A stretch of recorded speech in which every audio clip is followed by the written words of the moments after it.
सर्व मंगल मांगल्ये शिवे सर्वादि साधिके शरण्ये अंबिके गौरी नारायणी नमोस्तुते। ओम उमा महेश्वराय नमः। आप सब जानते हैं कि सावन का महीना भगवान शिव को समर्पित होता है और जिस प्रकार से सावन सोमवार को भगवान शिव की पूजा की जाती है, ठीक उसी प्रकार से सावन महीने में पड़ने वाले मंगलवार को मंगला गौरी का व्रत रखा जाता है और इस व्रत में महागौरा की पूजा की जाती है। माँ गौरा की पूजा का विशेष महत्व है। यदि सावन के मंगलवार को आप विधि विधान से पूजा करती हैं, व्रत रखती हैं, तो आपको अखंड सौभाग्य का वरदान मिलता है। लेकिन आपको इस बात का ध्यान रखना है कि अगर आपने मंगलवार का व्रत किया है तो आपको कथा पढ़नी अथवा सुननी अनिवार्य हो जाती है, क्योंकि बिना कथा के कोई भी व्रत पूरा नहीं होता है। तो आज की वीडियो में आप सुनेंगे मंगला गौरी व्रत की संपूर्ण कथा और साथ ही जानेंगे पूजा विधि के बारे में। तो चलिए सबसे पहले सुनते हैं मंगला गौरी व्रत कथा। पौराणिक कथा के अनुसार बहुत समय पहले की बात है, एक शहर में धनपाल नाम का एक व्यापारी रहा करता था। उसकी पत्नी बहुत सुंदर थी, साथ ही उसके पास बहुत सारी धन संपत्ति थी, लेकिन उनके कोई संतान ना होने के कारण वे पति पत्नी बहुत दुखी रहा करते थे। बहुत पूजा पाठ करने के बाद आखिरकार उनके घर में एक पुत्र का जन्म हुआ।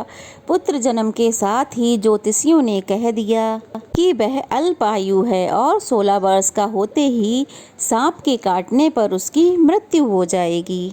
ज्योतिषों की बात सुनकर पति पत्नी बहुत दुखी हुए, लेकिन फिर उन्होंने इसे अपना भाग्य मान लिया। उन्होंने 16 वर्ष की आयु से पहले ही अपने बेटे का विवाह एक सुकन्या से कर दिया। उस कन्या की माता माँ मंगला गौरी का व्रत रखा करती थीं और उसने अपनी पुत्री को भी विवाह के बाद सुख शांति के लिए मंगला गौरी का व्रत रखने की सलाह दी थी। विवाह के बाद कन्या ने ससुराल आकर पूरे विधि विधान से माँ मंगला गौरी का व्रत किया, माँ गौरी की पूजा की, जिसके परिणाम स्वरूप उसे अखंड सौभाग्यवती का आशीर्वाद मिला और सेठ धर्मपाल के पुत्र की आयु भी बढ़ गई। उसे दीर्घ आयु होने का आशीर्वाद मिल गया। इस कारण से मंगला गौरी व्रत की मान्यता और भी बढ़ गई। मान्यता है कि तभी से मंगला गौरी व्रत रखा जाने लगा। इस व्रत के पुण्य प्रभाव से अखंड सौभाग्य की प्राप्ति होती है। संतानहीन को संतान की प्राप्ति होती है।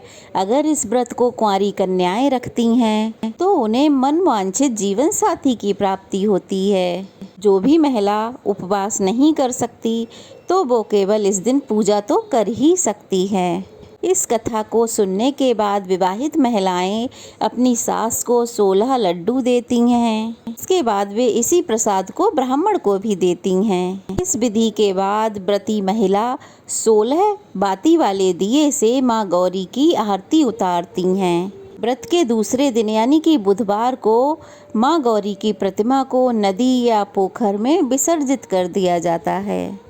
व्रत वाले दिन मिट्टी से आपको माँ की प्रतिमा बनानी चाहिए, जिसको अगले दिन विसर्जन कर दिया जाता है।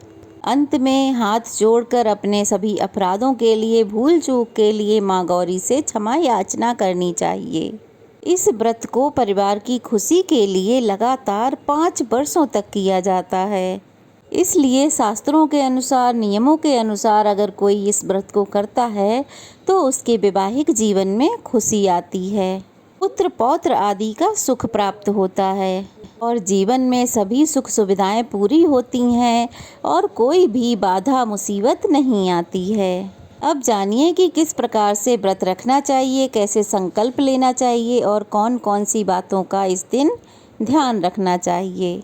तो सावन महीने में मंगलवार के दिन आपको सुबह ब्रह्म मुहूर्त में उठकर स्नान आदि से निर्वृत्त होकर साफ सुथरे धुले हुए वस्त्र धारण करने चाहिए।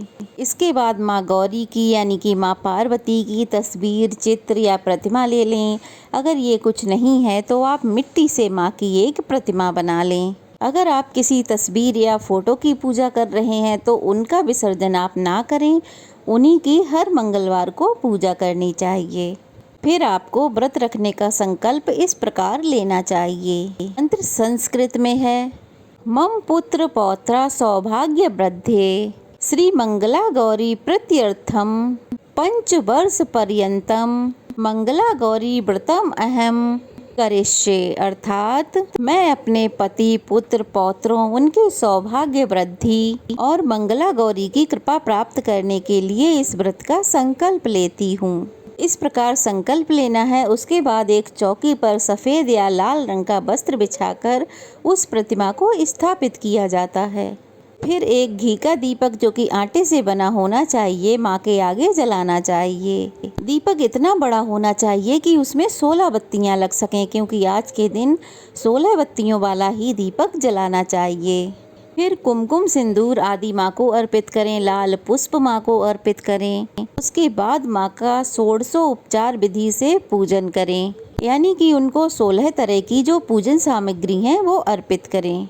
माँ की पूजा के बाद उन्हें जो 16 की संख्या में आपने सामग्री रखी है, जैसे आप 16 की संख्या में माला रख सकते हैं, 16 लौंग, 16 सुपारी, 16 इलायची, 16 फल, 16 पान, 16 लड्डू, या फिर जो सुहाग की सामग्री है वो 16 की संख्या में होनी चाहिए।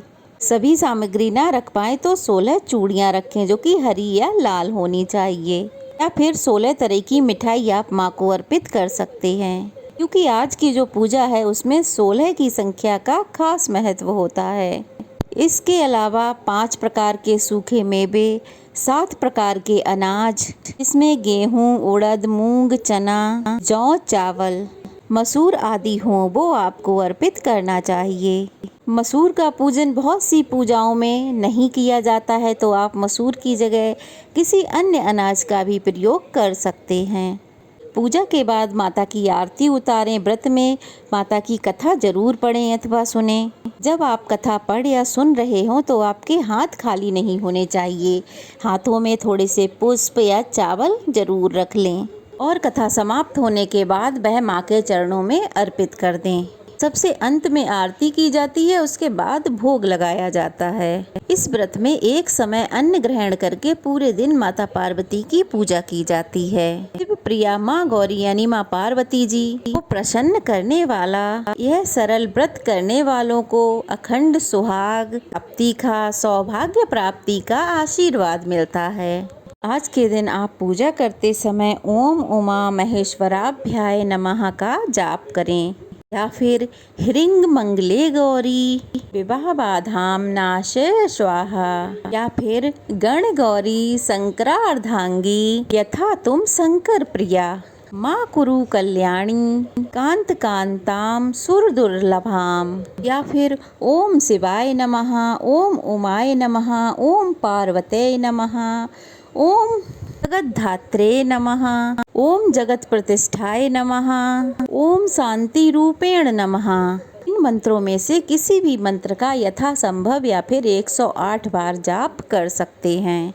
आज के दिन व्रत में केवल मीठा फलाहार ही करना चाहिए, नमक का सेवन करने से बचना चाहिए। यह थी आज की वीडियो। अगर अच्छी लगी हो तो लाइक शेयर कीजिएगा, ज़्यादा से ज़्यादा कमेंट कीजिए, और अगर नए हैं तो प्लीज़ जल्दी से चैनल को सब्सक्राइब कर दीजिए और वीडियो को पूरा देखिए, बहुत सारा प्यार दीजिए। तो चलिए फिर मिलते हैं, तब तक के लिए जय महागौरी, जय मंगला गौरी। हम सब पर यूं ही अपनी कृपा बनाए रखें, सबका सुहाग हमेशा अमर रहे। जय माता दी।